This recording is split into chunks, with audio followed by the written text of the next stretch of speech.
PPKM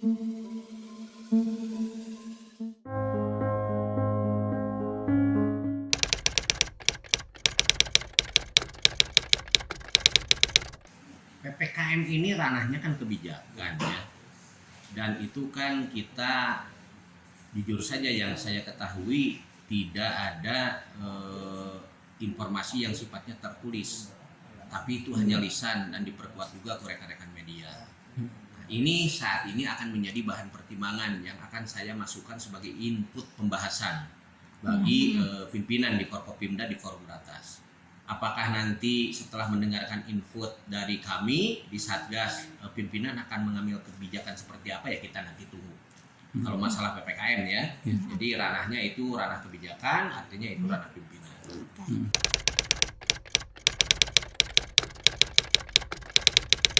Saya pikir sebuah keniscayaan dan keharusan pengawasan pengendalian itu adalah menurut saya kunci.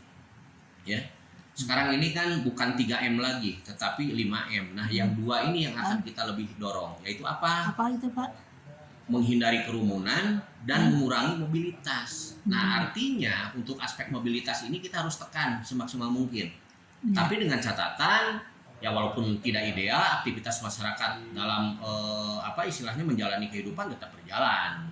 Ya, dia menjalani bermata pencarian itu tetap berjalan. Tetapi kan harus menyesuaikan dengan situasi dan kondisi pandemi seperti ini. Jadi pengawasan pengendalian saya masih punya keyakinan itu yang tetap akan menjadi komitmen dan kebijakan pimpinan di kota. Kami sebagai eksekutor itu yang akan kita lakukan.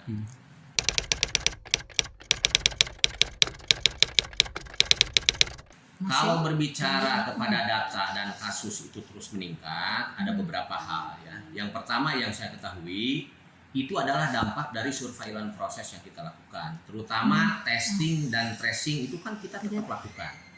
Kalau kita mau dalam tanda petik bermain, bisa saja kita hentikan proses pelacakan, tapi teori gunung es akan meledak di Bandung. Ya bagus di permukaan, ternyata bermasalah di bawah. Tiba-tiba kita shock karena apa? Ternyata terjadi over capacity, terjadi ledakan kasus. Nah ini yang tentunya sangat tidak kita harapkan.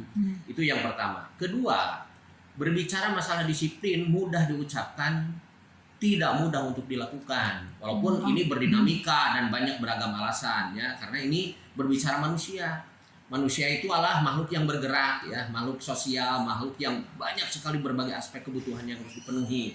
Nah, inilah yang kami lihat ya, aspek disiplin ini dalam berbicara mobilitas yang masih perlu kita pikirkan.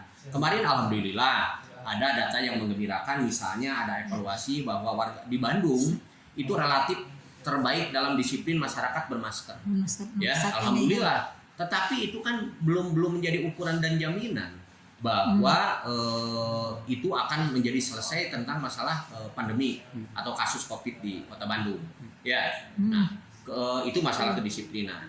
Kemudian ya yang ketiga yaitu tadi kan kita juga belum terbangun herd immunity ya, bahwa saat ini sekarang alhamdulillah kebijakan dari pemerintah pusat, Pak Presiden mengakselerasi mengenai vaksinasi. Tentunya kami yang di bawah ini juga kan menjadi bagian yang mensupport itu ya, sesuai dengan apa yang menjadi kewajiban kami ya, menyiapkan tenaga vaksinator ya, kemudian mengedukasi masyarakat, kemudian bagaimana mendistribusikan vaksin ini sesuai dengan data yang semestinya yang sudah masuk di aplikasi itu yang menjadi target kita terus lakukan ya. Nah, tetapi sekali lagi vaksinasi ini pun kan di fase ya, sekarang ini kan SDM kesehatan dulu, semua yang lain sabar. Kemudian juga masyarakat yang rentan, baik rentan secara kesehatan maupun rentan secara usia. Kemudian baru nanti masuk kepada fase masyarakat umum. Ya termasuk juga kan media pasti jadi sasaran, karena media kan keseharian ada di lapangan. Itu kan yang harus kita utamakan juga. Apa?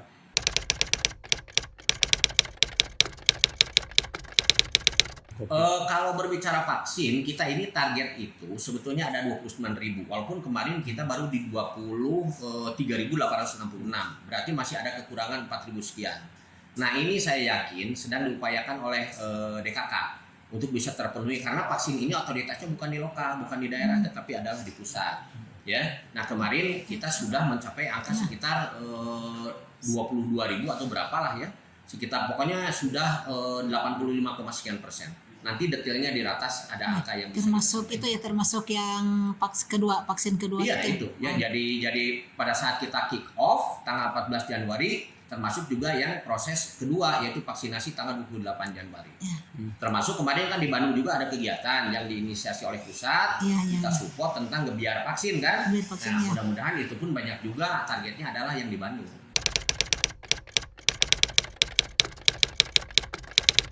Kalau kita tentunya sebagai pelayan masyarakat harus banyak memberikan hal yang bersifat aura positif lah.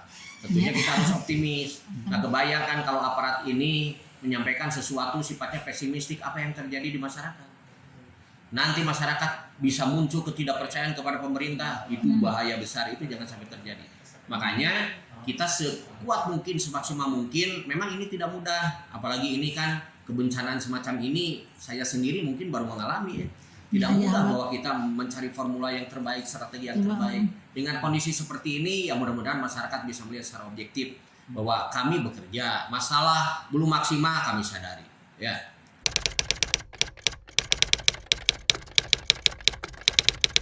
Nah, insya Allah kita ini sekarang ini banyak sekali alternatif ya. Selain yang sudah ada, yang di hotel di Pastur ada 2 ya, Hotel S dengan Hotel N.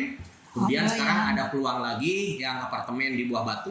Ya, itu juga tidak usah menanyakan namanya. Kemudian juga ada Hotel Z, ya ada 2 itu yang sekarang menawarkan. Ada juga hotel Hotel G yang sekarang ini menawarkan. Jadi banyak sekali sekarang ini peluang-peluang yang sedang kita proses sehingga untuk isoman bagi warga masyarakat yang memang tempat tinggalnya itu tidak layak, kita akan utamakan untuk bisa menempati tempat yang disiapkan. Ya selalu termakan isu ya seperti kemarin yang mohon maaf ya di wilayah Bandung Utara lah ya. Bandung Utara itu kan luas ya, saya tidak menyebutkan lokasi di mana, tapi faktanya kan termakan hal yang demikian. Jadi saya menghimbau lah kalau ada yang begini, masyarakat itu mari berpikir lebih komprehensif ya, lebih komprehensif bahwa ini untuk kepentingan semua, bukan untuk kepentingan individu kelompok atau hanya untuk seolah-olah menyenangkan pemerintah, tidak.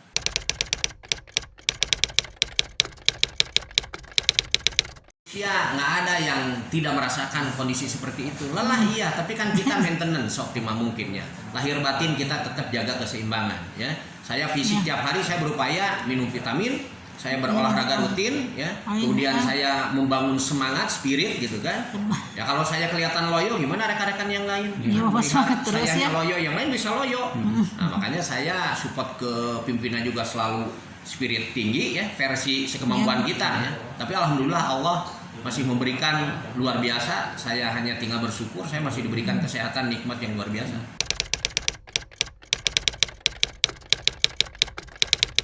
Ya khusus mah kita disiplin juga ya. Tidur, kalau saya tidak bisa berbicara tidur cukup. Bagi saya adalah secukupnya. Jadi saat ada kemendadakan saya harus hadir, kemudian saya mau istirahat, masa saya mengedepankan istirahat? Ya gitu kan. Ya artinya bagi saya mah bukan tidur cukup, bagi saya nih secukupnya. Ya, kalau ada kesempatan ya kita harus maksimalkan kita ini untuk beristirahat. Kemudian vitamin semampu mungkin saya harus mengkonsumsi supaya ada kontribusi suplemen yang lebih baik ya, sehingga saya kan bisa dilihat keseharian minimal segar terus Pak. Ketika hari bangun minimal sehat gitu, terus. loyo gitu kan. Mau ayam gak kesel mah gitu kan.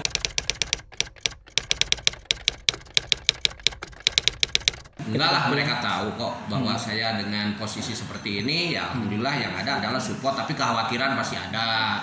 Istri saya selalu mengingatkan ya, hati-hati dan sebagainya. Nerima tamu pun hati-hati, wajar saya pikir, toh istri saya juga banyak berinteraksi, berkomunikasi ya, mencermati hal ini, melihat mungkin aktivitas saya juga terekam, dia baca, dia lihat kalau ada di TV, wajar ya, seorang istri mengkhawatirkan. Maksudnya kita kalau bapak datang cuci tangan dulu Pak, cuci tangan. Iya sering. Oh gitu ya. Jadi kalau saya datang ke rumah itu ya sekarang ini yang diperintahkan itu cepat buka baju, cepat cuci tangan, cepat mandi. Ya saya lakukan juga.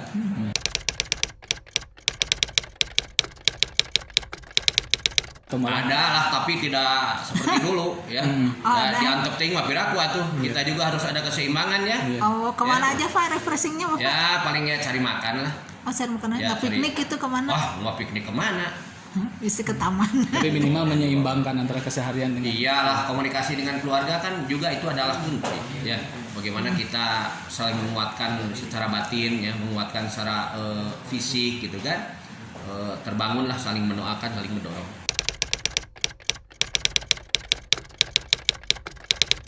Masyarakat pertama ya, masyarakat yakini bahwa dinamika pandemi Covid itu masih terjadi.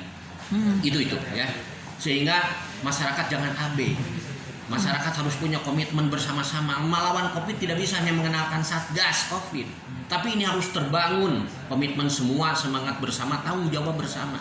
Ya, fasilitasnya kita siapkan, tapi kalau berbicara disiplin kan tidak bisa ngawasi satu persatu. Makanya harus muncul rasa kesadaran. Insya Allah kalau semua dengan pegang 5M ya, saya punya keyakinan ini optimis ya. Kita selalu bermasker. Ya, kemudian kedua menjaga jarak, mencuci tangan, menghindari kerumunan dan membatasi mobilitas itu kunci.